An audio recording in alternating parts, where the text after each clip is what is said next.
Henry here got on the train with $200. He couldn't see any harm in a friendly game of cards. What if the other men were strangers? And take Joe Collins. He's got a nice wife at home. But he met this girl at the bar, and she looked, after the first couple of drinks.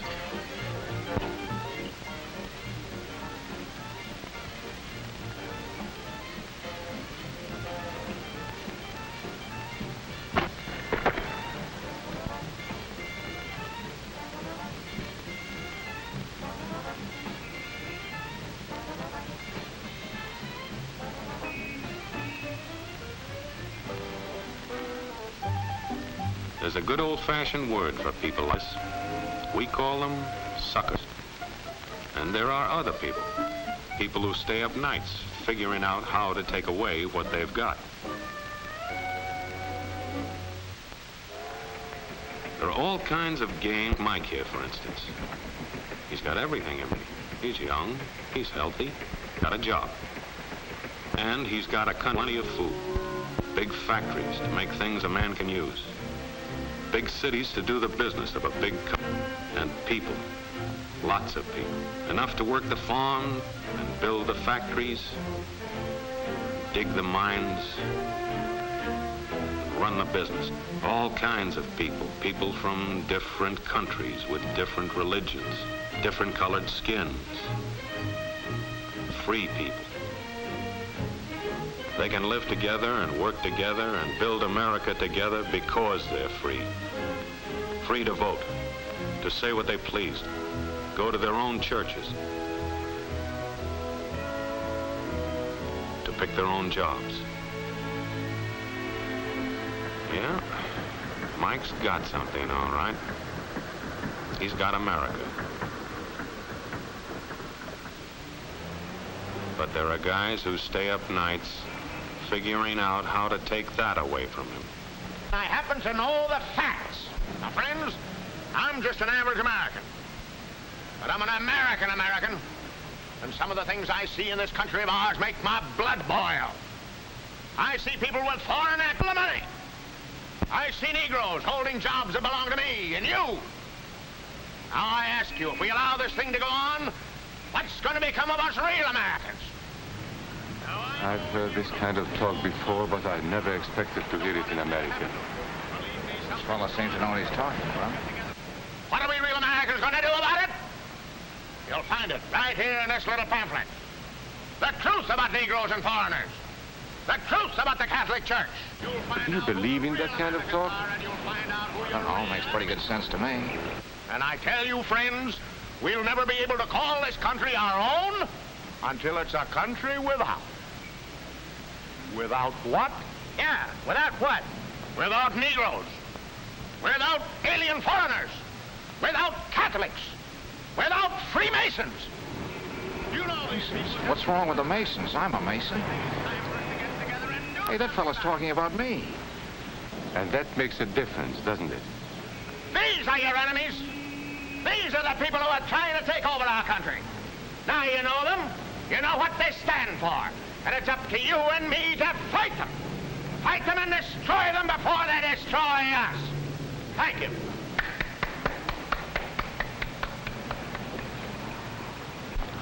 Before he said Masons, you were ready to agree with him. Well, yes, but he was talking about... What about those other people? But in this country, we have no other people. We are American people. What about you? You aren't American, are you? I was born in Hungary, but now I am an American citizen. And I have seen what this kind of talk can do. I saw it in Berlin. What were you doing there? I was a professor at the university. I heard the same words we have heard today. But I was a fool then. I thought Nazis were crazy people, stupid fanatics. But unfortunately, it was not so.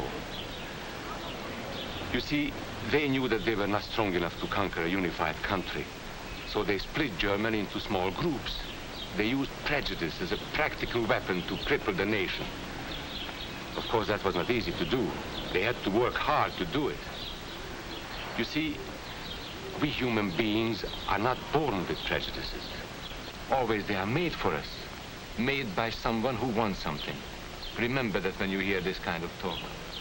Somebody's going to get something out of it, and it isn't going to be you. This is not classroom theory. I saw it happen. I saw it first in Berlin in 1932. 5 young men that I knew were standing in the crowd listening to the Nazi speaker. Eric was a Catholic. Anton, a student of mine, was a Jew. Heinrich owned a small hardware store. Karl was a farmer. And Hans was an unemployed metal worker. To all Bavarian Germans, I say it is time you inherited the nation which rightfully belongs to you. To you alone belongs the glorious destiny of the greater Germany. The Nazi Party will provide land for the farmer, work for the worker, and profits for the small businessman. Who is getting these things now?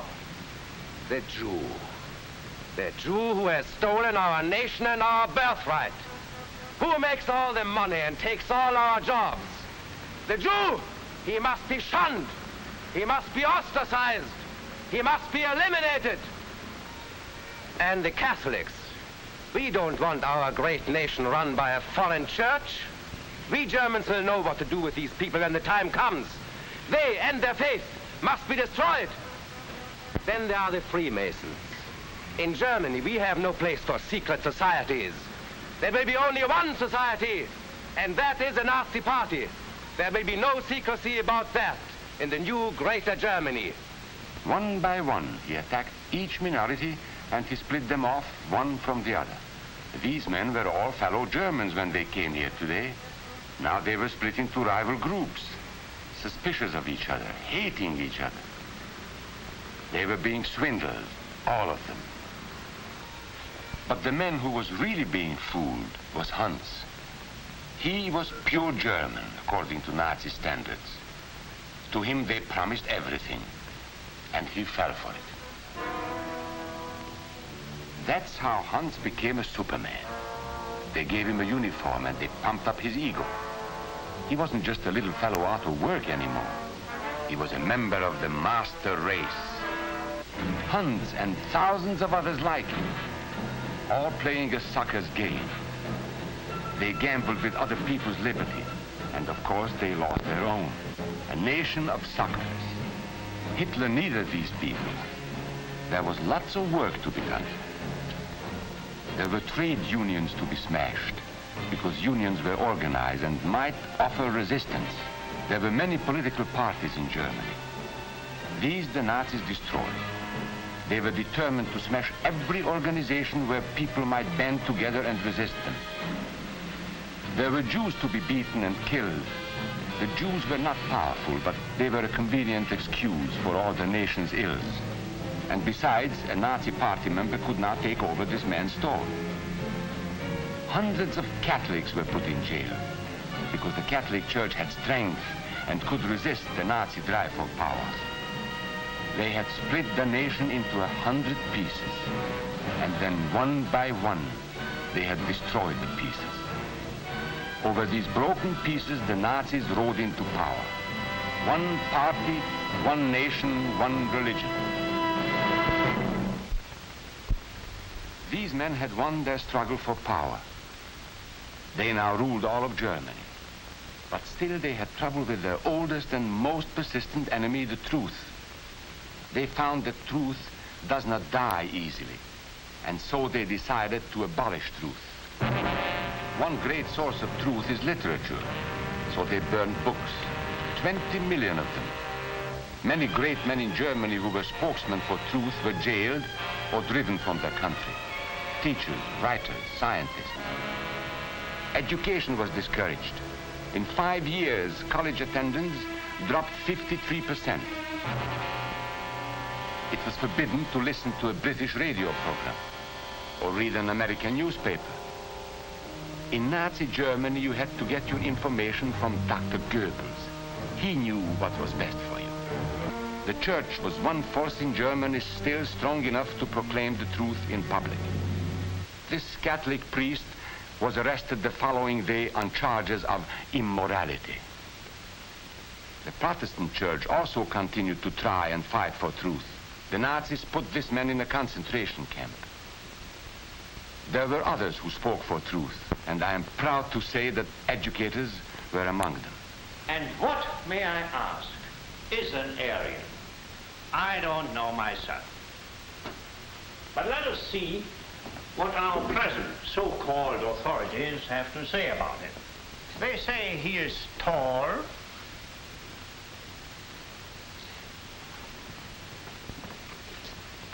slender,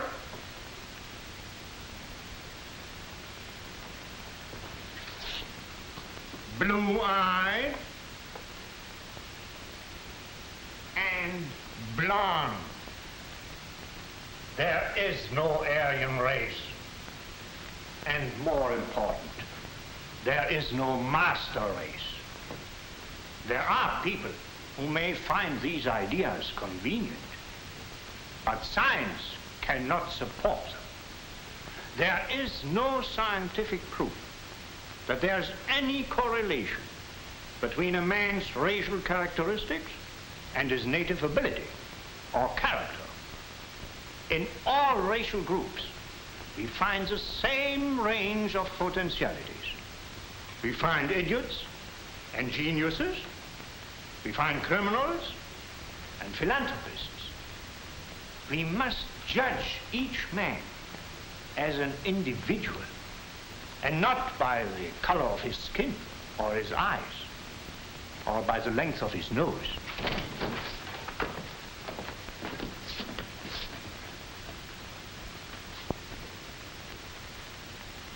Come in, gentlemen. It's comfortable. And remember that there is no master race. That is a scientific truth. Anyone who tells you otherwise is lying.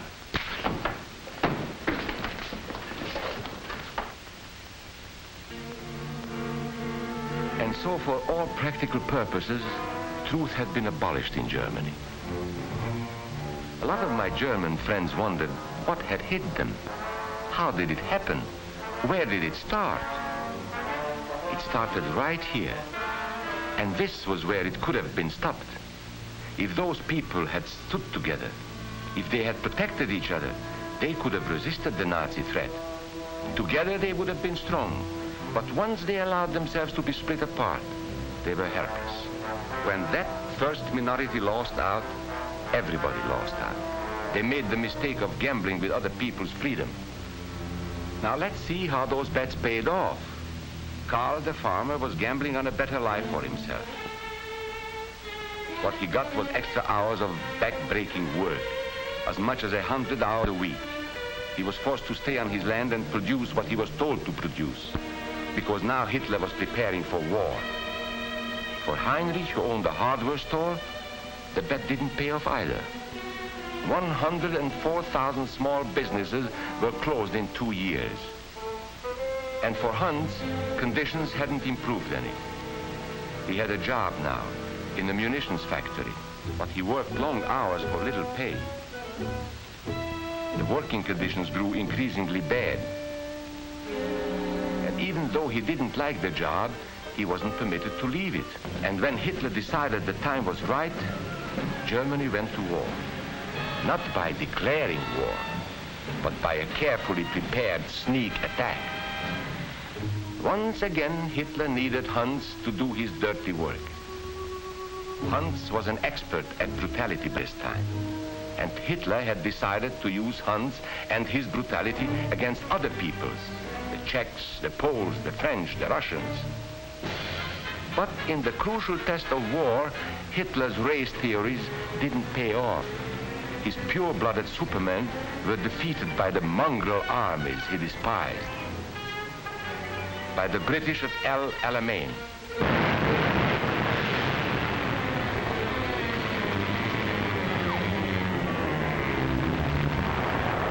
By the Russians at Stalingrad.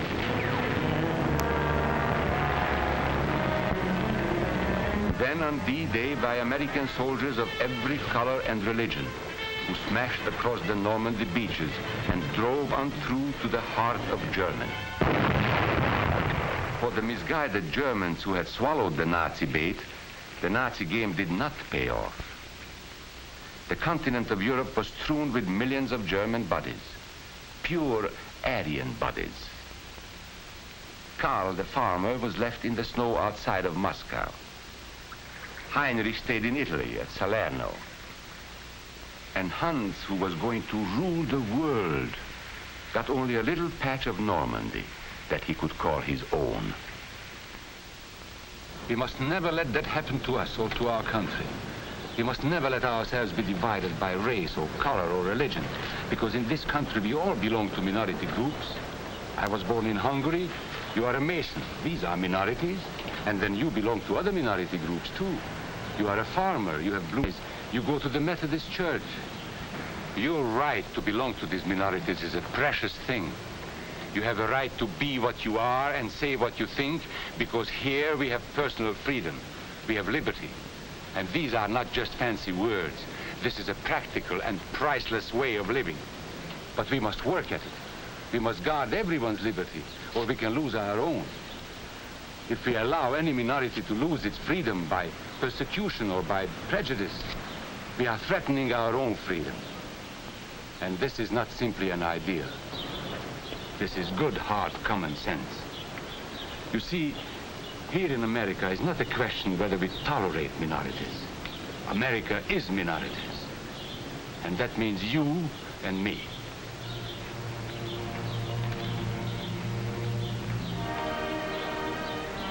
So let's not be suckers. We must not allow the freedom or dignity of any man to be threatened by any act or word. Let's be selfish about it. Let's forget about we and they. Let's think about us.